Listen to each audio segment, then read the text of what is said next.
Sinners? Oh, we're gonna Sinners. do Apothecary Diaries. No, Sinners and then Apothecary Diaries. Okay. All right, perfect. So I'd rather talk about this anyway. Let's end with something a little more fun. Yeah. Guys, we all watched Sinners. Snake If you cooked. haven't watched it already, I don't know what you're doing, but we all watched it. Mhm. And what are we giving it on a scale of 1 to 10? Let's start off there. I give it a solid 9. That was a funny, like, it gave, you know what vibes it gave me? It gave me like Jennifer's Body type of like, you Never think it's saw a it. horror movie, but it's not really. Because I can't do horror and I'm not good with like gore, any of that stuff. But like, it was entertaining the whole time. It really like brought back a bunch of, like, I guess some foreshadowing in there, all kinds of stuff. It was entertaining and it was way more funny than I thought it would be. I wasn't expecting any of that. And it's heart wrenching. I don't know. I like, I teared up here or there and just, I liked it. Corey? 8 out of 10. Oh, you went down. 8 out of, I was Well, you always an both 8. went down. No, it was always an 8. Oh, For me. I never gave it more than an 8. Okay. 8 out of 10 movie. I think it's a fantastic movie. I think it's a movie that everybody needs to see. Mm-hmm. I'm interested to see how you guys, I guess, think about the movie as me being like the only black person here, processing everything that happened, because I know all the lore and all the information they was given. So me watching it was more like, ooh, you guys are gonna make some people want to leave this theater. I can handle that stuff. So like, I thought how they did it I thought how Ryan Coogler did it was masterfully done. Mm-hmm. How it was shot was masterfully done. The themes, the racial themes, the music integrated into portraying those racial themes. Mm-hmm. The fact that including the Irish people and all that stuff, and the jokes, fire. I don't do horror movies at all. I was really just like trying to make sure before I went in. I never felt myself scared. Mm-hmm. My only issue with the movie is, goddamn, that first half. It takes a long time before the night starts. It's the And build up. I get it. I get it. I'm not saying it makes it bad, but at some point I did feel myself being like, all right, man, can we get to the fucking party, bro? Like, can we get to the party? honestly. I didn't feel that. So for me, I You saw it saw twice. I saw it twice. I want to see it again. I saw it a second time. The first time I saw it in 70 millimeter, which is supposedly like the way you're supposed to see it, which I thought was grand. I saw it a second time, and my seats weren't that good. But you know what? It didn't make a difference for me. I still give this movie a 10 out of 10. For me, I don't think that there's not really anything more I could have asked for this movie. Mm-hmm. I think that I've heard some people say that first like 20 to 30 minutes is very slow, but I liked I mean, it. for me, we're being shown a lot of that world during Mhm. that time. I mean, we're in prime Jim Crow era where Yeah. like a lot of those rules are really in effect, and they're taking the time to like show you all the restrictions and the do's and don'ts of being in a world like that. And I think that again, Michael B. Jordan's portrayal as twins, Smoke and Stack, was extremely engaging. Yes. I think that for me, if we're talking about themes, I think the theme of showing affection between men was definitely well explored in that. Mhm. And that was definitely something that carried on throughout the movie for me, because I think that the relationship between Smoke and Stack definitely resonated Even with Preacher me. Boy, Mhm. Even Preacher Boy. Yeah, for sure. Stack spent The- the most time with Preacher Boy throughout the movie. the number one and, eater, Yo, the Mountain Eater. the mountain eater. I thought was just very well done how open they were with showing each other Mm-hmm. affection. Like Yeah. when Smoke and Stack separated in the beginning, they embraced themselves and they say, I love you and I love you too. And then they both separated. Yep. I feel like even back then and even for men now, they're not really open about it like Yeah. that, Mhm. because they didn't get that from their family. Yeah. I don't know if they really mentioned the mother a lot. Obviously, the father was one, yeah. very aggressive towards Stack. Yeah. And I mean, Mhm. fortunately, Smoke had to smoke his dad. So just seeing the way that played out throughout the movie, like one of the scenes that got me to cry, now that I told you guys, I actually cried both times I watched it. Wow. Oh, The first time I watched it, the scene that got me to cry was the end. So, guys, obviously, spoilers for Sinners. oh, I mean, All right. this is Just coming out saying. like this is gonna be 2 months by then. By the Yeah. Okay. Okay. Was after Smoke already shot all the KKK guys, Mhm. and he's sitting on the ground, and he finally lights up a Oh, cigarette, Yeah. and his Yeah. baby They mom's cooked comes it. in, Oh, They my God. cooked Yeah, I it. cried too. and she's like, "You better put that cigarette out so you don't get no smoke on this baby." I cried. Yeah, me too. I did. I After cried. everything that happened. Yep. Also, did you see what Ryan Coogler said was one of his inspirations for this movie? No. What was it? Puss in Boots. Yes. The villain in The Last Wish. That makes sense. He said the coyote, whatever. I did see the wolf, the lobo. Yeah. Has the same eyes thing. Yeah, that he does. That makes sense. I love that. Yeah. Puss in Boots is elite, and y'all don't talk about it enough. I still need to watch it. What? I haven't seen it. We told you 2 years ago to I watch it. know, and I still have it. Last Wish? Wait, did you watch the first one? With Humpty Dumpty? Who needs to see that? No. It's still good. But The Last Wish I heard was its own. Wait, you good thing. haven't watched both Puss in Boots? It's a good thing. Also, don't know where it's streaming, but I'll find it. Everywhere. It's a good thing we got movie night coming up. Yay! True. We got movie nights coming up. So. The second time I watched it, and I think it resonated with me more because I had time to like sit with it. It's okay. It's okay. I was gonna let you rock, bro. I felt you right. God, and I love talking about this scene. It's the scene at the end when Smoke is about to kill Stack, and he's like, "I'm sorry, I couldn't protect you." Oh, and he I looks at him, he's know. like, "Don't be. You always did." I know. That scene again, just Michael B. Jordan really fucking cooked. Yo, He did. cooked. He did. That scene cooked. kills me. And then And people want to hate him so at bad. the end, knowing that he didn't kill Stack Yeah. and that he just made him promise to not go after Preacher Boy, for me was just the icing on the cake. Yeah. I was like, He's yes. like, he didn't do it. He didn't do it. I was like, That's his that's baby good. brother. That's good Yeah. writing. Yeah, it That's is. good writing. Yeah. That's why you would leave somebody alive. Yeah. Mhm. Leave Yep. one of them alive, Yeah, right? You know what I I mean? agree. Instead Because of literally both of them. everybody else died. Yeah. I am okay with getting the Sinner's multiverse. Yes. I'm okay with learning more Yeah. of the You know- adventures of Yeah. Stack is the one who survived, right? Smoke is the one who survived. What has Stack is the Smoke one been that died. doing over the past 30 years?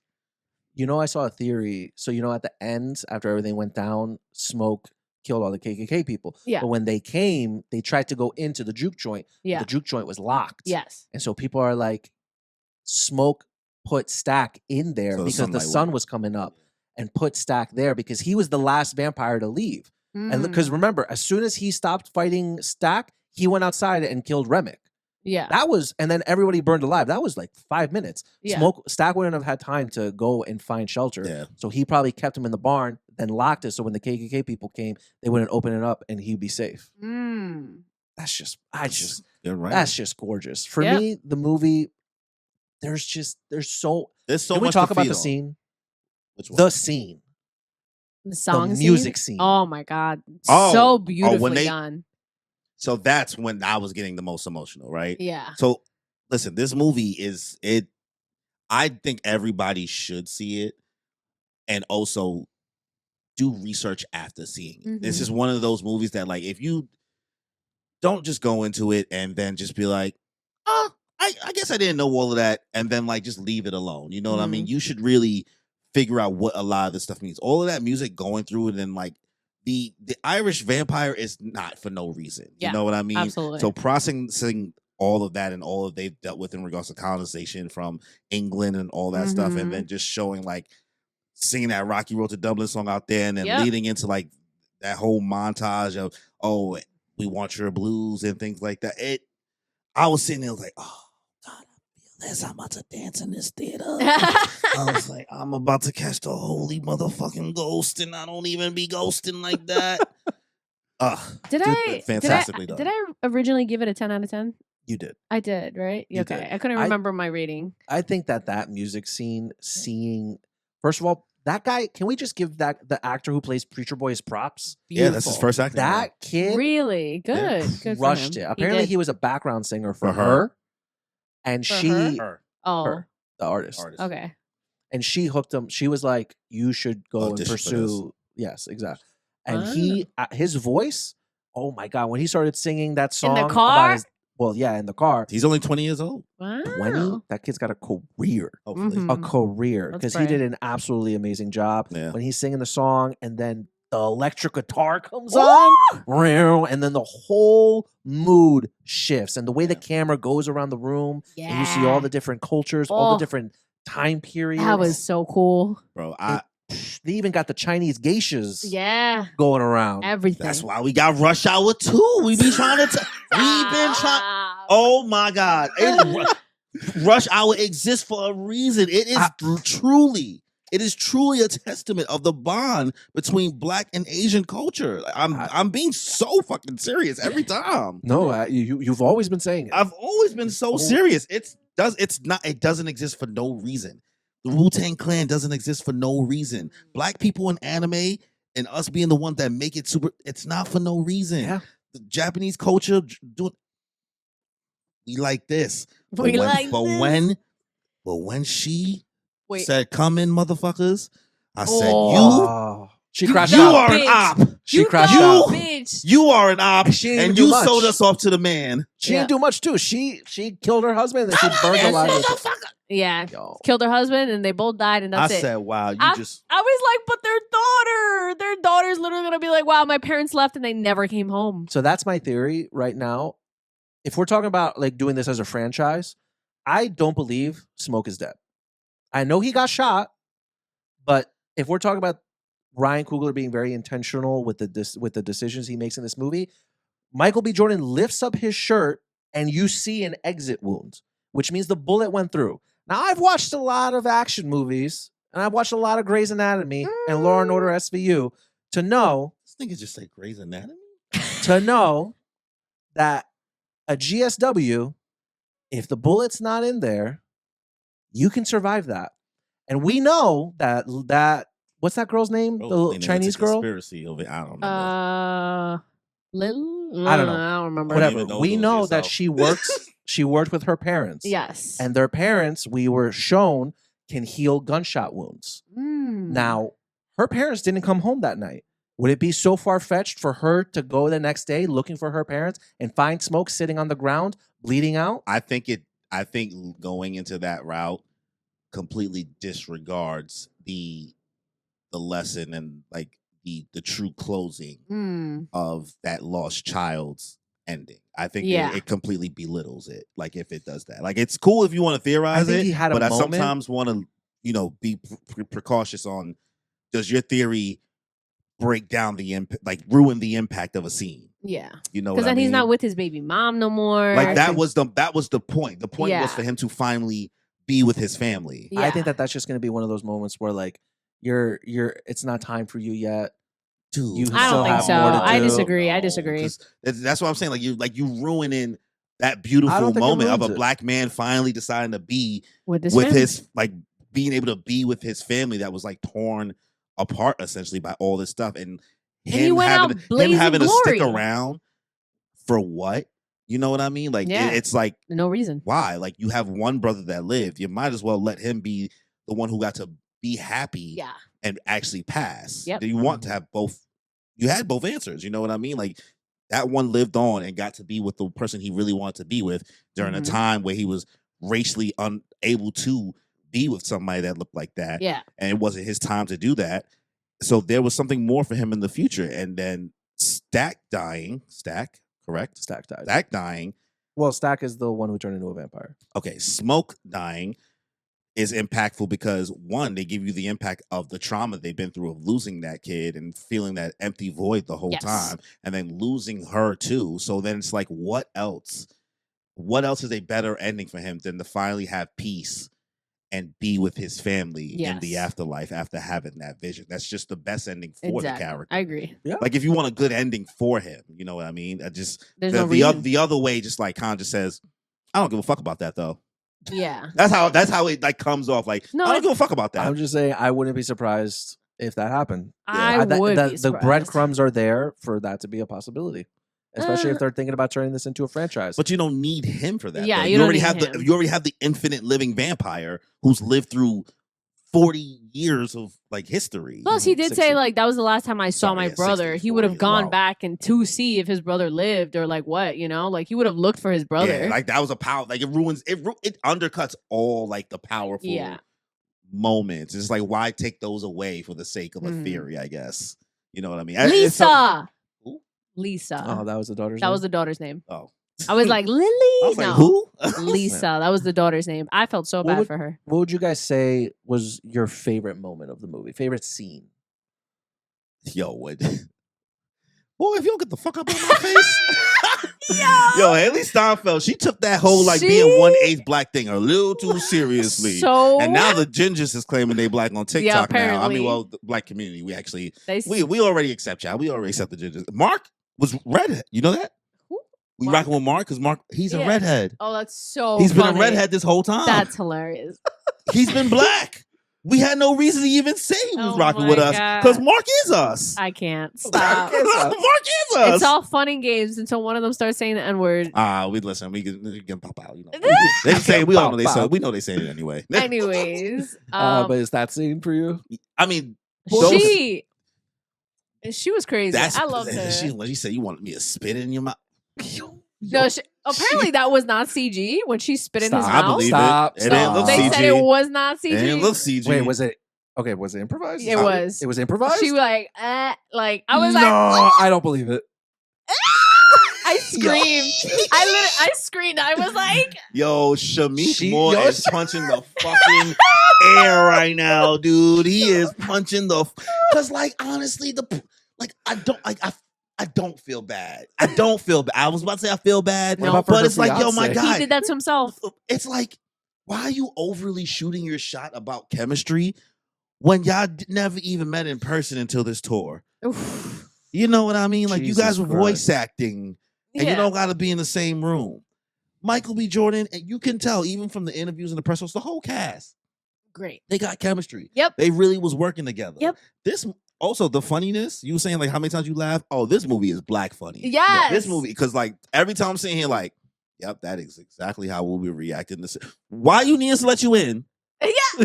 Exactly. Why do I like when you asked me to get water? I was like, why you gotta ask me to get water? Go get the water. You can get the water any other time you come here. Why I gotta get you the water? That was so authentically like, that was my crib. That was a barbecue in my crib. No, absolutely. That's why I felt so authentic. So that shit was good. Would you? I guess how'd you process the movie? I guess watching on your. Did you know any of the themes going into it, or you really Nothing. went in raw? I went in raw. Or I think that's the best way to. Yeah, I knew nothing. I just knew it was a vampire movie. But people said it's not that scary, so I was like, okay, okay, cool. And that's it. I tried to avoid spoilers as much as possible. All I knew is Hailee talked crazy. But I was excited. What was your favorite scene? My favorite scene.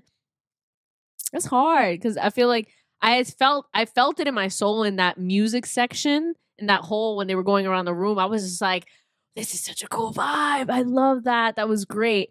At the same time, I don't know. There were so many good moments. Maybe I think the part that I was like absolutely screaming was like when Smoke went out, Blaze of Glory, like killing all the KKK, and he was like, nah, chuck, chuck, boom, boom, boom. Like that was great. I was sitting there, John Wick. I was like, let's go. Great ending for him. He left, he died, but he went and he took them all down in the meantime. So I was like, good for you, man. Did you feel like you walked out of the movie, I guess, understanding everything that they talked about, or did you feel like you had to like kind of, I guess, look into it more after the fact? No, I understood a majority of it, and I kind of knew with the Irish background and everything, like why they chose. I was like, of course, like the Irish, they went through their own oppression and everything like that. So I understood why he was chosen. Fellowship and love. Yes. Yo, that guy Remick he did an amazing job. He was job. great villain. Every time he was on screen, I was drawn in. He killed that. Yeah. His charisma did like when they sang that corny ass song. Yep. Pick your pockets clean. Pick for Robin clean. Like I was still Robin clean. Yeah, I was like, you don't vibing. want to let us sing? Oh, because okay. Yeah. He said, "Don't worry, we'll be here. We're gonna walk away We're slow gonna now. walk away real slowly." Yeah.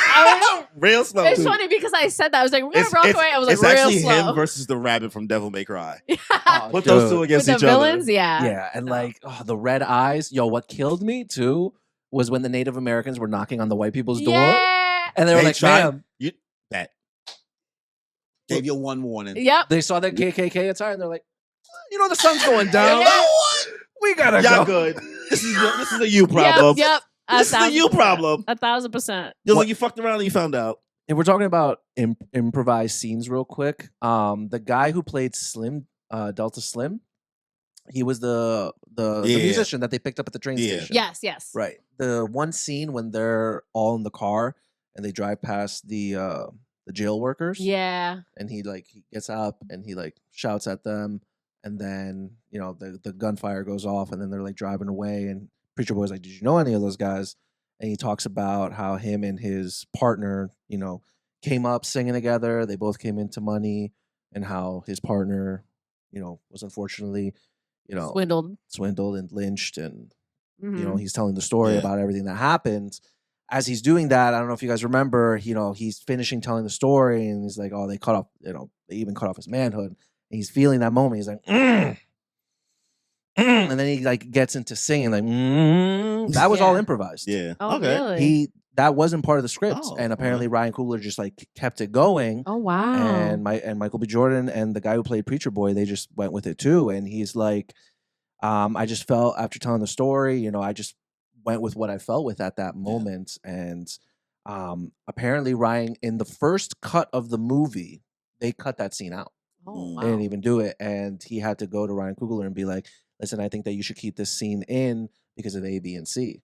And a lot of people have really come out saying that they also really like that scene too. So he was being interviewed by this one guy, and he's like, "It's just really heartwarming to know that that scene that I improvised and was almost cut out resonated with a lot of people out there too." Good. I'm glad. That's really impressive.